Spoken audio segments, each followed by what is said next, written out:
Kama umewahi kusikia huu msemo unaitwa one person business, ni msemo ambao umetokana katika zama hizi za AI.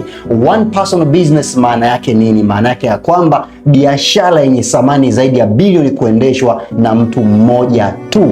Huo ndio ulimwengu ambao AI umeuwezesha. Unajua hapo zamani huko nyuma ilikuwa ili mradi uweze kutengeneza biashara yenye fedha nyingi au yenye thamani kubwa kuanzia value ya bilioni moja na kuendelea, ilikuwa lazima uwe na timu ya watu wengi sana, kuanzia kwenye upande wa operation, management, sijui customer care and so forth. Lakini leo hii uwepo wa AI umewezesha kitu ambacho zamani ilikuwa ni ndoto, na hiko kinaitwa one person business, au can say one man army, kwa wanajeshi la mtu mmoja. Sasa one person business ni maana biashara yenye thamani zaidi ya bilioni USD, inamaanisha thamani kwenye viwango vya USD bilioni 1 Kenya, ambayo inaongozwa na kusimamiwa na mtu mmoja tu.